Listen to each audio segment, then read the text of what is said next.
Hello guys and welcome back. Today we're going to be ranking the top 20 best left wingers in the entire NHL. Now I was tempted to go team by team and go through the best left winger from each, but the top 20 I thought was so interesting that I just want to make it its entire video. We could do the same as well for right wingers, but who do I think are the best left wings in the entire NHL? And does your team have a top left wing right now in the National Hockey League? Watch till the end for the complete rankings all the way from 20 down to 1 and hit that subscribe button if you're new for more hockey content, ranking content just like this all throughout the year. Now listen folks, we aren't going to waste any time here because I got some spicy takes to go through, but let's start out here at number 20 and the 20th best left wing in the entire NHL. And at number 20 I have Ryan Nugent-Hopkins, who this last year really took that big step this last season and really took that step into being that true number one overall pick type of quality player. 104 points in 82 games, and although a lot of those were power play, he also backed that up with pretty strong defensive results, and to me that was the biggest thing.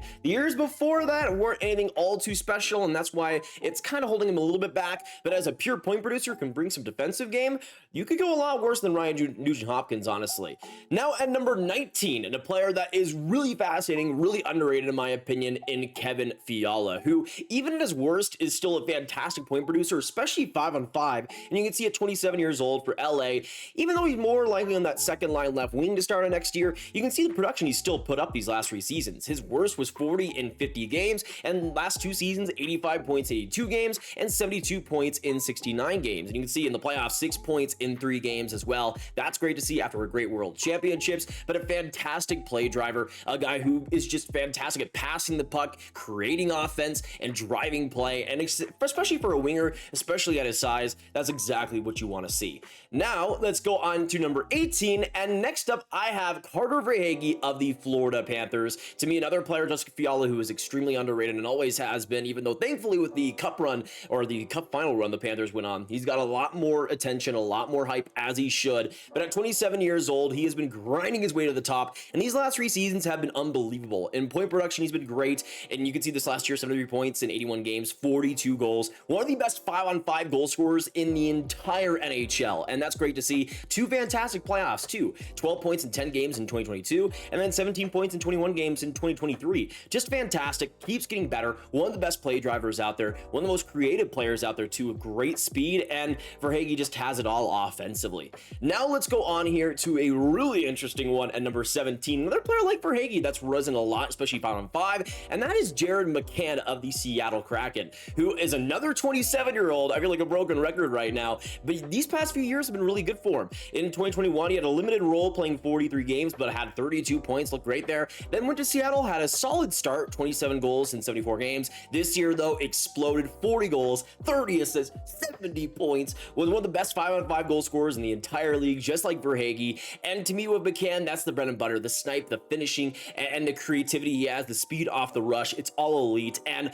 on that left wing, I mean, especially alongside Beniers and what the Kraken have surrounded him with, he's been amazing and such a great consistent play driver for them all throughout last year and all throughout his tenure. Deserves to be this high for sure. Now on to number 16 though, and this range, basically from all the way to this range to like number 3, honestly, you could go all over the place. There's so many solid players in this range to me, and really I guess the bottom 4 of this list and like the top 2 of this list are the only ones that are truly solidified. This is where the spiciness really comes into play, folks, because it's about to get crazy. All right, at number 16 here, next up, I'm gonna go to the Pittsburgh Penguins and go to Jake Guentzel, who has, I guess, taken a little bit of a step back recently, but still in point production has been great. You can see 57 points, 56 games in 2021, and this last year, his worst year in production, but still got 36 goals, 73 points in 78 games. Maybe not as elite as the Penguins really wanted to be this last year, but still one of the most consistent point scorers and one of the better goal scorers too on the Penguins. Still though, offensively has a lot to give, even if defensively, there's a lot more that you'd want out of him.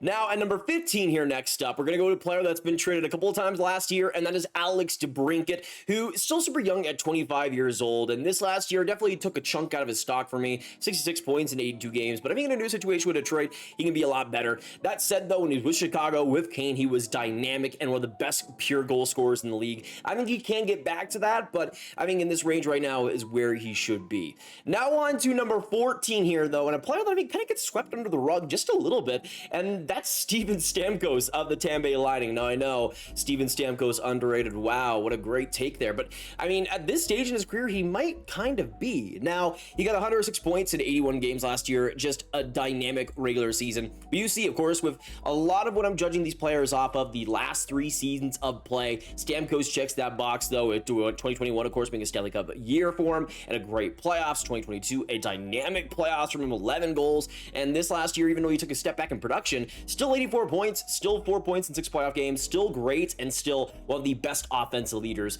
in the NHL right now. Now we move on to number 13, and a player that is really just an underrated, unlooked, overlooked player that just doesn't really get the attention that he deserves for the overall game here. And just like the center and defense ranking, we're mostly looking at players based on their position. If the winger has the best offense in the league, then that's the best thing. I mean, for a winger, you want to have the best offense. That's the bread and butter there. That's what's most important. But this player is so good overall that it's hard not to have him this high, and that is Pavel Buchnevich of the St. Louis Blues. Now, ever since Buchnevich was traded, even the year before, really, he has been an elite play driver and one of the best defensive forwards in the entire league. Even though his health has kind of been in flux, 63 games this last year, but still got 67 points. This is a guy that is elite offensively, is elite defensively, has shown great things in the playoffs recently with 11 points in 12 games in 2022, and has shown to take bigger next steps every single year. If he's healthy, he's going to get around 85 points, still be a catalyst on that Blues offense, and bring great defensive play. And to me,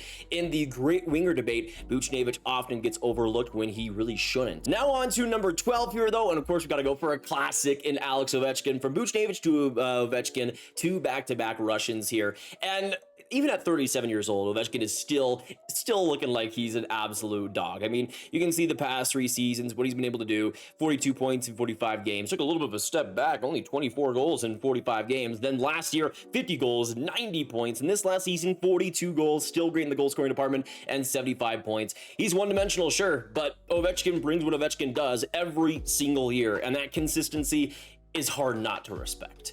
Now, let's go on here to the player just outside the top 10, and another Russian left winger here. I got Artemi Panarin of the New York Rangers. Now, these last 3 years have been weird for him, okay? He's still one of the best offensive players out there, for sure, but defensively, leaves a lot to be desired, especially physically, and I think this last year, offensively, obviously 92 points, still great, but in the playoffs, 2 assists, 2 points in 7 games. To me, he was the most disappointing player in the playoffs, maybe in the entire playoffs, out of anybody. I mean, he was non-existent against the New Jersey Devils, and that lowered his stock a lot for me. And outside of that Game 7 game-winning goal in 2022, he wasn't really consistent in the playoffs that year either. Offensively, great in the regular season, but that consistency can be a problem for him, and that kind of takes him outside the elite tier, in my opinion, even if he is still one of the best playmakers in the entire league.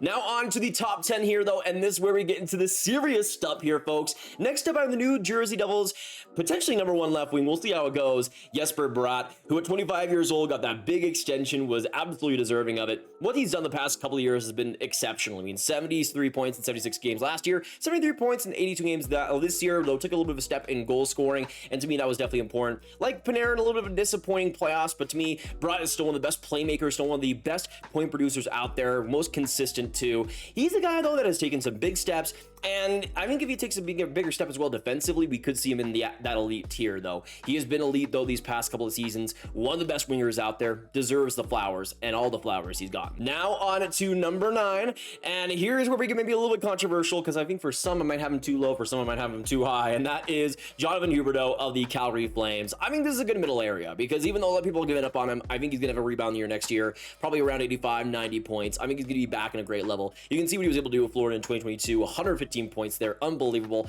But under Darryl Sutter's system, he was absolutely the player most decimated by that lack of offense. 55 points in 79 games. I think we'll get him back at a great level, though, this next year. Hopefully get out of that muck that he was in 2023 and back to probably the one of, if not the best playmaking forward or winger in the entire NHL. I mean, he is so good at it, so consistent at it, at his prime, and to me, I think we could see him get back to that level. I mean, he was in my top 5 last year. We'll see if he can get back to that level too. Now on to number 8 here, and next up I have Kyle Connor of the Winnipeg Jets. This is a player that is really interesting to talk about because Defensively, there's not a lot to go off of, even though this last year was a little bit better for him. You can see the point production over the past 3 years, the goal scoring over the past 3 years, 47 goals in 2022, 93 points. This year took a step back offensively, but just like Huberdeau, I think is kind of a symptom of the system with, of course, Rick Bonus being there now, 80 points in 82 games. I think that really hurt him quite a bit, but he was absolutely one of the most snake-bitten players last year, was still generating a ton of offense and a lot of scoring chances.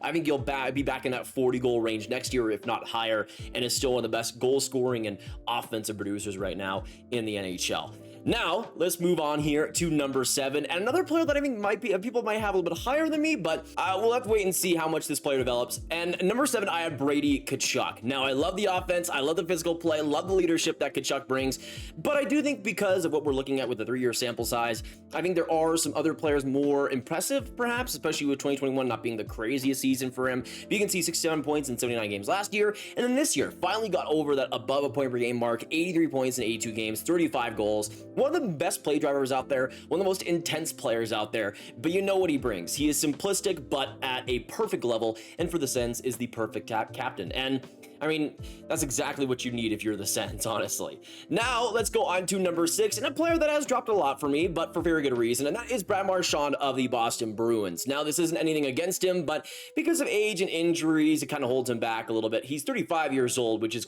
crazy to think about, by the way, but these past 3 seasons have still been great for him. 69 points in 2021, 80 points in 2022. This last year, though, offensively took a little bit of a step back, and that was kind of tough to see, but still, in the playoffs has been amazing. In the regular season, it has still been one of the best two-way forwards out there, bringing great intensity, even if it has slipped down a little bit. But still, Marchand is still one of the best out there, even if that decline has come a little bit early. I mean, maybe not early. I mean, he's 35 years old, so on time, but it's still crazy to think about that Brad Marchand is 35 years old. I'm not going to admit that, okay? I don't want to admit that. I don't want to talk about that any longer. Let's go on to the top 5 here, get started with it, and this is going to be another controversial period of my ranking, let's say, because, again, between, like, number 13, 14, 15, and number 3, there isn't much of a difference at all. To me, a lot of left wingers this last season took a little bit of a step back. Players like DeBrincat, players like Huberdeau, players as well like Brad Marchand. And to me, I think that kind of affects the rankings quite a bit here. But going on to number 5, I have Timo Meier, now in the New Jersey Devils. For the Devils, not bad. They have 2 top 10 left wingers, so not too bad there. But the goal scoring presence, the physical prowess that Meier has, it's all amazing. And I think once he adjust to that New Jersey system, we'll see him over a point per game as one of, if not the best power forward left winger in the game. He is so good in that department and so consistent as well. But for New Jersey, what a trade on that acquisition. He's looking amazing. Now let's go on to number 4 here, though, next up. And this one's interesting. A player that has risen a ton over the last year, and that is Clayton Keller of the Arizona Coyotes. Now, some people might have him maybe a little bit lower than I do, but he has proved himself as one of the best play drivers and really in an alone state in Arizona. Now, Schmaltz is great. Hayton has proved some great things, but really Keller is the driver of the bus there. In Arizona, in 67 games last year, got 63 points, 28 goals in AZ. And then this last year was one of the best offensive players in the entire league. 86 points in 82 games, set records for the Coyotes franchise. 37 goals, was unbelievable and carried Arizona in so many ways. Once Arizona gets a little bit better, once he has Cooley as his teammate, I could see 100-point seasons out of Keller. He's that creative, he's that dynamic, and will get better and better. Now we go into the top 3 here, and to me, this is a player that some people might have a little bit lower as well, but I want to back up. I want to give it some credit here. I got Johnny Gaudreau. Now, some of the reason why he is this high is because of other players falling off a little bit, like Brad Marchand as well. But Johnny Gaudreau to me is still one of the most elite offensive players out there. And you see over the past 3 seasons what he's been able to do. Only 1 season over a point per game, but to me, the systems around him haven't been the most perfect in those couple of seasons. Especially this last year in Columbus, he was so good at play driving still. Obviously still one of the best skating players out there, but the playmaking was still elite. He got 53 assists on the Blue Jackets this year. I mean, that is incredible. Still 74 points on an offensively dry team. And you can see what he did last year at Calgary, 115 points, where he was one of the best players in the league on offense and on defense. And to me, when we look at that 3-year sample size, there is a season where he's one of the best players, a season where he was one of the most underrated and didn't really have a lot around him and still put up great production. And to me, I still love what Gaudreau is able to bring. And I think once Columbus gets better and once he has Fantilli as a center, just like Keller with Cooley, this production is going to get back to a great level. Now, let's go on to number 2, and here's where we get into the duo, the Kaprizov-Robertson battle. And again, between like 3 and 16, whatever, I mean, it's a neck-and-neck race for me. This is where we get into the top tier of left wingers, and these two guys you can interchange. I mean, Kirill Kaprizov might be a little bit better defensively, while Jason Robertson bringing that game-breaking offense and that consistency. But let's go on to number 2 here, though, and I have Kirill Kaprizov of the Minnesota Wild. I know you can throw your pitchforks. I know I'm a Stars fan putting Kaprizov here at number 2, but I've always been a Kaprizov lover, and you can see at 26 years old, still putting up massive numbers for Minnesota. And now we can see the past 3 seasons, his first rookie season, unbelievable numbers, his second season, unbelievable numbers. This last year had some health issues, 67 games, 75 points, took a little bit of a step back offensively, but 40 goals still was still unbelievable in that department. But we'll see if that offense is able to reach those 100+ point lengths in Minnesota. We'll see. He's still one of the best offensive and defensive play wingers out there, and brings so much to the game that Minnesota would be dead without. Now on to number 1, though, and on to my boy. Let's go on to Jason Robertson. I know I might be a little bit biased, but Jason Robertson is elite, y'all. 24 years old and still getting better and better. You can see what he's done the last 3 seasons. Great rookie season. In the second year, fantastic production, 79 points in 74 games. And then this last year, 109 points in 82 games. Great playoffs, too, at points, 18 points in 19 games. And the production is unreal. The defensive game is unreal. The IQ, the positioning. He is one of the best positional players in the entire league. Always knows where to be, and that creates so much offense for him. That game-breaking shot is amazing too. Everything about Robertson is amazing. It's elite. It's great. And as he gets even better, as he gets even older, and maybe better in the playoffs too, could become one of the best forwards in general in the entire NHL. Already is, but could be in that top tier too. But that is it for my left wing rankings. Thank you guys so much for watching. If you did enjoy, hit that like button, hit that subscribe button, hit that notification bell. And I want to know, because I know you probably disagree with some things, let us know down below. What do you agree and disagree with my rankings? Where would you place all these left wingers? Where would your favorite team's left wing go onto this list? Let us know all your thoughts down below. Of course, share the video with all the hockey fans you guys know online, and click on this card for all my hockey rankings content right in one playlist. My name is Nathan, and I will see you in the next one. Have a great day, and goodbye.